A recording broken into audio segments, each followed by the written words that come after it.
எதனால அண்ணாமலை அடிப்படை பொறுப்பிலிருந்து விலகினாரு? நயினா நாகேந்திரனுக்கும் அண்ணாமலைக்கும் பிரச்சனையா? ஒத்த பெண்கூனா இருந்தா தவறு இல்லையே, அதோட பாதையை அதை தேர்ந்தெடுத்துக்குது. அண்ணாமலை இங்க அவருடைய பாதையை தேர்ந்தெடுத்துக்கிறாரா? உண்மையிலே அவரு அவங்க அப்பாவோட உடல்நிலைக்காக தான் இந்த தேர்தல் பணியிலிருந்து விலகிறாரா? நயினா நாகேந்திரன் யாருடைய ஆலோசனையும் இல்லாமல் சுயமாக இது முடிவெடுத்து இந்த பட்டியல் தயாரிச்சதுனால அண்ணாமலை விலகிறாரா? அண்ணாமலை பாஜகவின் கட்சி வேலையிலிருந்து விலகி இருக்காரு. எதுக்காக விலகினாரு அப்படின்னு அவர்கிட்ட போய் கேட்டா அவர் என்ன சொல்றாருன்னா, என்னால அடிப்படை வேலைகளை கூட செய்ய முடியாது, ஏன்னா என்னால டிராவல் பண்ண முடியாது, எங்க அப்பாவுக்கு உடல்நிலை சரியில்லாம இருக்கு, டயாலிசிஸ் பண்ணிட்டு இருக்கோம், அதனால நான் கட்சி வேலையிலிருந்து விலகுறேன் அப்படின்னு சொல்லியிருக்காரு. ஆனா நம்ம மக்கள் சும்மா இருப்பாங்களா? இதெல்லாம் காரணம் கிடையாது, வேற ஏதோ காரணம் இருக்கு, பாஜகக்குள்ள உட்கட்சி பூசல் நடக்குது அப்படின்னும் சொல்லி வராங்க. அப்போ உண்மையான காரணம் தான் என்ன? எதனால அண்ணாமலை அடிப்படை பொறுப்பிலிருந்து விலகினாரு? என்னதான் நடக்குது? இதை பத்தி தான் இந்த வீடியோல பார்க்க போறோம். வாங்க வீடியோக்குள்ள போலாம். பாஜகவின் அண்ணாமலை என்ன சொல்றாரு அப்படின்னா, நான் கட்சி பொறுப்புல இருந்து விலகுறேன், என்னால அடிப்படை வேலைகளை கூட செய்ய முடியாது அப்படின்னு சொல்றாரு. இப்ப தேர்தல் வந்துட்டு பொதுவாகவே எல்லா கட்சிகளுமே தங்களுடைய அந்த பொறுப்பு பட்டியலை, தேர்தலுக்கான தொகுதி பட்டியலை வெளியிட்டு வராங்க. யார் யாரு எந்தெந்த தொகுதிகளுக்கு வேலை செய்யணும், அந்த தொகுதிகளை கவனித்துக் கொள்ளணும் அப்படிங்கிற பட்டியலை வெளியிட்டு வராங்க. அதே மாதிரி தான் பாஜகவும் அந்த பட்டியலை 234 தொகுதிகளுக்குமான பட்டியலை வெளியிட்டு இருக்கு. கிட்டத்தட்ட 72 பொறுப்பாளர்கள் தொகுதிகளை பிரித்து கொடுத்து இந்த தேர்தல் வேலைகளை கவனிப்பார்கள் என்று ஒரு பட்டியல் வெளியிட்டிருக்கு. அந்த பட்டியல்ல அண்ணாமலை அவர்களுக்கும் தொகுதிகள் ஒதுக்கப்பட்டிருந்துச்சு. சரி, அவருக்கு என்னென்ன தொகுதிகள்னு பார்த்தோம்னா சிங்காநல்லூர், விருகம்பாக்கம் இப்படியான 6 தொகுதிகள் அண்ணாமலை அவர்களுக்கு ஒதுக்கப்பட்டிருந்துச்சு.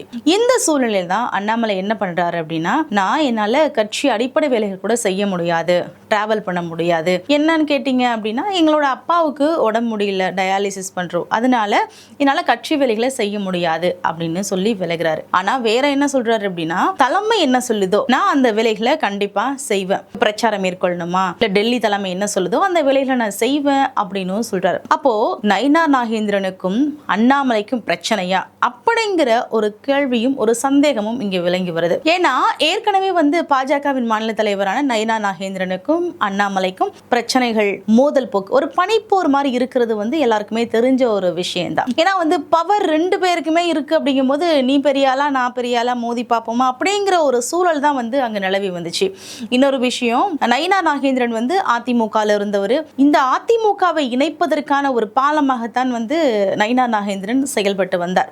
அண்ணாமலை அவர்களுக்கும் எடப்பாடி அவர்களுக்கும் சுத்தமாகவே ஒரு புரிதல் இல்லாத, ஒரு ஒத்து போகாத ஒரு சூழல் தான் நிலவி வந்துச்சு. அது எல்லாருக்குமே ஒரு தெரிஞ்ச விஷயமாக தான் இருந்துச்சு. இந்த அரசியல் சூழல்ல தான் இப்போ நயினா நாகேந்திரனுக்கும் அண்ணாமலைக்கும் ஒரு உட்கட்சி பூசல் இருக்குதா, பிரச்சனை இருக்கா அப்படிங்கிற ஒரு சந்தேகம் எழுந்திருக்கு. ஏன் அப்படின்னா, இப்போ இவர் அண்ணாமலை என்ன சொல்றாரு, என்னால டிராவல் பண்ண முடியாது அப்படின்னு சொல்லியிருக்காரு. இதுல இன்னொரு விஷயம் என்ன அப்படின்னா, நம்ம செய்தியாளர்கள் சும்மா இருப்பாங்களா, எதையாவது ஒண்ணு தோண்டணும், அதை நியூஸா போட்டுரும் அப்படிங்கறதுல தீவிரமா உள்ளவங்க தான். அவங்க போய் என்ன கேட்டிருக்காங்க அப்படின்னா, அண்ணாமலை கிட்ட போயிட்டு நீங்க அந்த ஒத்த பெண் குயினா அப்படின்னு கேட்டிருக்காங்க. அவர் அதுக்கு என்ன சொல்றாரு அப்படின்னா, நான் ஒத்த பெண் குயின் நான் சொல்லல, நீங்க கேட்கறதுனால நான் சொல்றேன், ஒத்த பெண் குயினா இருந்தா தவறு இல்லையே, அதோட பாதையை அதை தேர்ந்தெடுத்துக்குது அப்படின்னு சொல்லியிருக்காரு.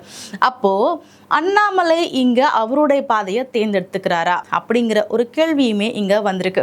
சரி, இப்போ நயினா நாகேந்திரன் தயாரித்த இந்த பட்டியல்ல பாத்தீங்க அப்படின்னா, அவங்கவுங்க இருக்கிற இடத்துல அவங்களுக்கு போட்டிருந்தா எந்த பிரச்சனையும் இருந்திருக்கிறாது, மாற்றி மாற்றி போட்டிருக்காரு. இப்போ அண்ணாமலைக்கு கோயம்புத்தூர் பகுதியில் இருக்கிற அந்த தொகுதிகளை போட்டிருந்தா அவருக்கு கொஞ்சம் எளிமையா இருந்திருக்கும். அதே போல தமிழிசை சவுந்தரராஜன் அவர்களுக்கும் இந்த பட்டியல்ல அதிருப்தி இருக்கு அப்படின்னு சொல்லப்படுது. அண்ணாமலை இவர்கள் மட்டுமல்லாமல் இன்னும் நிறைய மாநில பொறுப்பாளர்களுக்கு அதிருப்தி இருக்கு அப்படின்னு சொல்லப்பட்டு வருது. இப்போ இன்னொரு விஷயம் என்ன அப்படின்னா, இப்போ அண்ணாமலை ரொம்ப தடாலடியா பேசக்கூடியவர், எல்லா விஷயத்தையுமே தடாலடியா பட்டு நேராவே பேசுவார். ஆனா நயினா நாகேந்திரன் கொஞ்சம் எல்லாத்தையும் நிதானிச்சு ஒரு பொறுமையோடு பேசக்கூடியவர் அப்படின்னு பார்க்கப்படுது.